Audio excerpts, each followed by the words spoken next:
First of all then, James, it sounds like Kenny read the players the riot act after the game at the weekend. Is this fair to say this is the lowest point in his reign so far?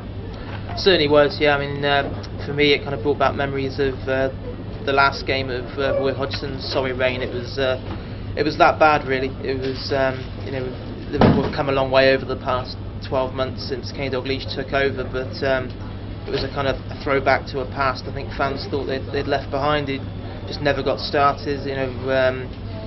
Poor in all areas. There was a lack of desire and commitment that usually you take as a given when Liverpool play.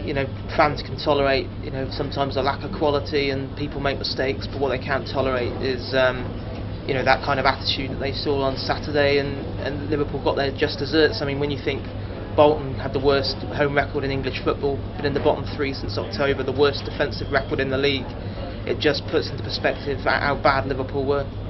I mean, is there anyone, Craig Bellamy perhaps, who can come out with their head held high?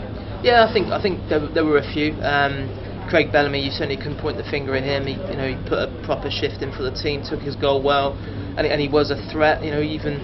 Even with his running battle he had with Rio Kokiri, he showed some fight that was sadly lacking from most of his teammates. I thought you could probably spare criticism from Steven Gerrard as well. I thought he put a decent shift in the midfield.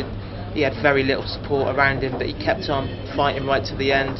Pepe Reina was faultless, made one great save from Petrov and helped keep the score down. But apart from that, it was pitiful, and I think it was unprecedented what Kenny Dalglish said afterwards. We've been so used to this season Kenny backing his players, and he's been so loyal to them and always stood up and defended the likes of Downing and Henderson, Adam and Carroll from criticism. But that loyalty isn't coming back the other direction at the moment. They're not repaying that with their performances. And for a Liverpool manager to actually come out after a game and say he didn't think they were ready to start the game and that the attitude was poor and they didn't respect Bolton, just shows you just how angry the manager was.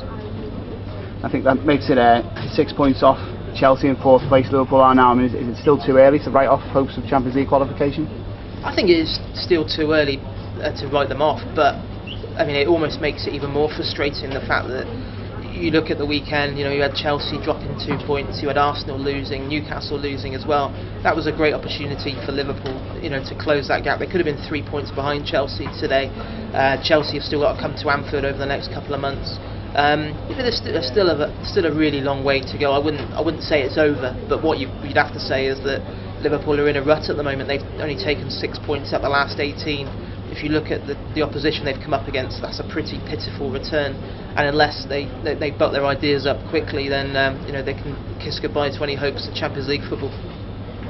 And then just looking ahead to this week, obviously two big cup games against the Manchester sides. What do the Reds have to do to kind of turn things around and get results there? Yeah, well, they have to react, and they have to react quickly. I mean, got on the back page today Kenny talking about demanding an instant response, because there's no time for anyone to feel sorry for themselves and mope around on the back of Saturday. They have to get back out there. They were at Melwood on Sunday training, and they're there again today, because Kenny Dalglish talked about it's work. Work on the training ground is the way to put things right, and that's what they'll be trying to do over the next few days. It's a season-defining week in many ways for Liverpool, with Man City to come on Wednesday night. Chance to get a first trip to Wembley for 16 years. That would certainly lift spirits, and they're in a great position, 1-0 up from that first leg, and then a huge game in the FA Cup against Manchester United at Anfield next Saturday. So there's a fair bit of doom and gloom this morning on the back of the weekend, but there's still a massive amount to play for, and Liverpool must respond in the right way against Man City on Wednesday night.